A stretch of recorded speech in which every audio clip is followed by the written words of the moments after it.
Nós estamos agora em Breaking News. CPI do crime organizado recebendo o presidente do Banco Central, Gabriel Galípolo.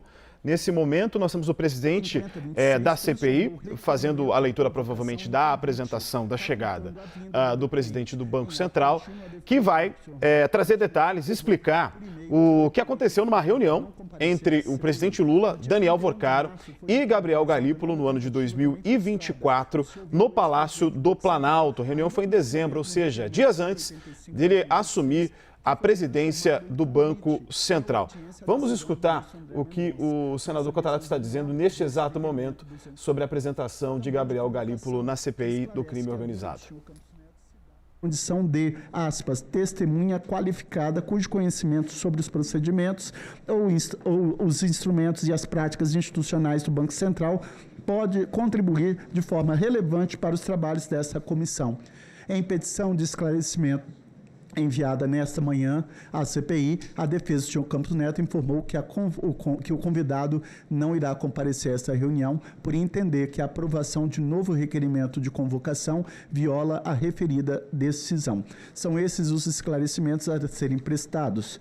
Neste momento, convido o senhor Gabriel Murrica Galípolo, presidente do Banco Central do Brasil, aprovado por aprovação do requerimento 173, de autoria do senador Regis Eduardo Gerão. O depoente poderá fazer uso da palavra por 20 minutos, podendo se estender ao critério. A gente está acompanhando aí o presidente Fabiano Contarato, da CPI, explicando inclusive a ausência, né, de Roberto Campos Neto, que foi chamado a ser testemunha, porém desobrigado por decisão judicial. Matheus, a gente vai acompanhar agora a fala de Gabriel Galípolo. É um momento que, imagino eu, seja muito importante, inclusive para o governo, porque, de todo modo, eles têm tentado se desvencilhar do escândalo do Banco Master, né? E a orientação que o Lula teria dado era sobre questões técnicas que teria terceirizado a Galípolo. Porque é um dever meu como... Primeiro tem a questão em relação a uma reunião fora da agenda que o presidente Lula fez com Daniel Worcaro, Guido Mantega, ex-ministro da Fazenda, que trabalhou no Banco Master, e ele que teria feito essa ponte e teria conseguido levar Daniel Worcaro até o presidente Lula. E nessa reunião também estava Gabriel Galípolo, que na época ainda não era o diretor, não era o chefe do Banco Central, ele ocupava uma das diretorias. E é exatamente na linha do que você falou, o governo tem esperança aí de que sim, que esse depoimento hoje de Gabriel Galípolo sirva também como instrumento político para o governo, porque a linha de narrativa adotada pelo governo é que o Banco Master só ganhou esse tamanho todo e só conseguiu operar todas essas fraudes e passou de maneira incólume durante muitos anos, porque foi justamente na gestão de Roberto Campos Neto, antecessor de Gabriel Galípolo, presidente do Banco Central, indicado pelo presidente Jair Bolsonaro, e que ele que teria permitido ou se omitido de alguma maneira, aí cada deputado, cada membro do governo e do PT fala de uma maneira diferente, mas todo mundo botando a culpa em Campos Neto para o Banco Master ter ganhado todo esse volume de dinheiro, e não só de dinheiro, mas também de fraude. Vamos acompanhar o que Galípolo está falando também, porque é isso, é muito importante essa fala dele e está totalmente inserido nessa crise do Banco Master que a gente vive atualmente. Estabelecida uma métrica objetiva a partir do Conselho Monetário Nacional, e cabe ao Banco Central fazer, através do manejo da taxa de juros, o controle da inflação, criando condições mais restritivas no momento em que a inflação está mais aquecida, ou mais estimulativas no momento em que a atividade econômica está necessitando um suporte maior, né? E é basicamente através desse instrumento da taxa de juros que a gente vai cumprir este mandato. Do outro lado, é o lado da estabilidade financeira, né? A estabilidade financeira justamente passa pela lógica da redação de normas, de observância e supervisão do mercado financeiro, e aí está mais relacionado com a lógica de autarquia. Eu costumo usar uma analogia aqui que o Banco Central, quando a gente olha do ponto de vista jurídico, ele é meio que um ornitorrinco, porque ele, apesar de ser uma autarquia, ele é também autoridade monetária. Então, ele tem um lado dele que se assemelha a outras agências de supervisão, né, e fiscalização, mas tem esse outro lado também que está correlacionado com o lado de autoridade monetária, e no lado de supervisão vai ser todo parte de normas e fiscalização justamente que vai seguir esse mandato. Por que eu acho que é tão importante eu reforçar esses dois mandatos centrais? Desde a minha sabatina, eu venho repetindo que eu acho que existe uma função histórica nesse momento do país, que é de normalizar as relações institucionais. A gente tem um papel de normalizar relações institucionais. E venho repetindo, que entendo como normalizar as relações institucionais, como não recuar daquilo que são as suas obrigações legais e o seu mandato legal, nem 1 milímetro, mas também não exorbitar o que é a sua função e a sua obrigação legal. Eu realmente acho que um país, uma sociedade mais forte, mais resiliente e mais avançada, é uma sociedade onde as instituições são fortes. As instituições cumprem os seus mandatos que foram determinados. Não acho que...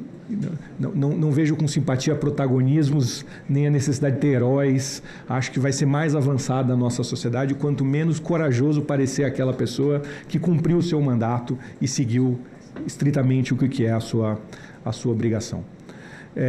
Para não parecer uma coisa vazia o que eu estou dizendo aqui e dar exemplos práticos, vou recorrer aqui a 2 exemplos relativos aos 2 mandatos centrais aqui do Banco Central.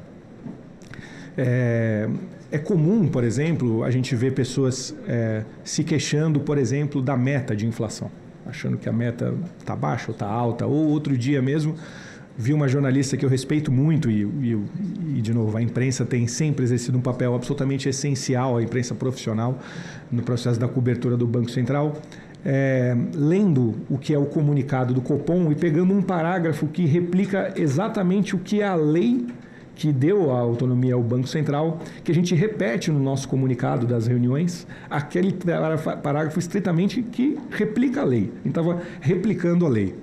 E a jornalista estava indignada com o que continha aquele parágrafo, né? Cabe, obviamente, à opinião pública, ao jornalismo, discutir se aquele mandato está adequado, não está adequado, se concorda ou não concorda. Não cabe a quem está sentado aqui fazer isso. Quem está sentado na posição que eu estou, cabe estritamente seguir o que é o meu mandato. Do outro lado da estabilidade, essa semana, por exemplo, eu recebi de um querido amigo com larga experiência em sistema financeiro uma queixa, porque viu a notícia de que o processo do voto de liquidação do Banco Master tinha sido colocado um segredo de 8 anos. E estamos ouvindo o presidente do Banco Central, Gabriel Galípolo, trazendo explicações da função do BC. E ele, hoje, está participando da CPI do crime organizado na condição de convidado. Ele foi convidado a falar sobre esta reunião em que participou Guido Mantega, ex-ministro de governo petista, também Daniel Vorcaro, então presidente do Banco Master, o presidente Lula e o próprio Galípolo antes de assumir o seu mandato no Banco Central. Tem um detalhe bastante importante que a gente precisa diferenciar, que foi inclusive explicado no início desta sessão pelo presidente da CPI, o senador Fabiano Contarato do PT, dizendo o seguinte, que Roberto Campos Neto, que foi presidente do Banco Central entre 2019 e 2024, não compareceu. Ele foi, Campos Neto, não convidado, mas convocado a comparecer. Em tese, teria a obrigação de estar lá. Mas por que ele não compareceu? Porque a defesa de Campos Neto justificou que a convocação, ou seja, a presença obrigatória do ex-presidente do BC, viola uma decisão que foi tomada anteriormente pelo Supremo Tribunal Federal, STF, que retirou a obrigação do comparecimento de Roberto Campos Neto, tá certo? Então, após essa decisão, que havia sido tomada, inclusive, pelo ministro André Mendonça, a respeito da CPI, Roberto Campos Neto não precisa, se não quiser, obviamente, comparecer à CPI do crime organizado. É por isso que nós estamos escutando, neste momento, o atual presidente do BC e não vemos a figura do ex-presidente do Banco Central nesse momento. Vamos escutar mais um pouquinho o que diz Gabriel Galípolo, nesse momento que ele faz uma introdução sobre a função do Banco Central e daqui a pouco falando especificamente sobre a reunião com Daniel Vorcaro, ao ser questionado também pelos senadores e, de início, pelo senador Alessandro Vieira, que é o relator dessa CPI. Vamos ouvir. onde com o tempo vai se tentando usar qualquer tipo de expediente ou chicane jurídica para se tentar questionar amanhã e se tirar algum tipo de vantagem a partir desta lógica, né? E aí, voltando para os dois temas que eu acho que são mais correlatos com aqui a questão da CPI, do ponto de vista do Banco Central, o Banco Central, para combate a crime organizado, ele tem um dever de cooperar com as instituições que têm a competência legal e a competência técnica, né, para poder investigar o crime organizado ou fazer qualquer tipo de movimento nesse sentido. E aí, na mesma linha, como eu disse, que eu acho que uma sociedade mais forte é aquela que não tem indivíduos que buscam protagonismo e são heróis ali, ao longo de todo esse processo, o trabalho dos servidores, dos funcionários do Ministério Público, da Polícia Federal e do Banco Central foram realmente o que permitiram dar sequência nesse processo da maneira adequada, né? Acho que isso é uma demonstração de força dessas instituições e o trabalho ali de informação e de transferir, de passar informação para as instituições que têm o poder de investigar, fazer a persecução, foi fundamental.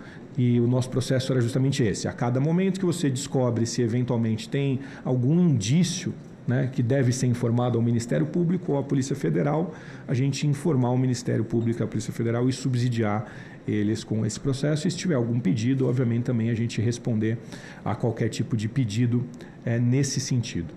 E ao longo do ano 2025, o primeiro ano aqui do meu mandato, eu acho que os dois casos que tiveram uma correlação maior com isso foram os casos que a gente teve de ataques que ficaram conhecidos como Nós estamos acompanhando o presidente do Banco Central, Gabriel Galípolo, que vai falar hoje como convidado da CPI do crime organizado.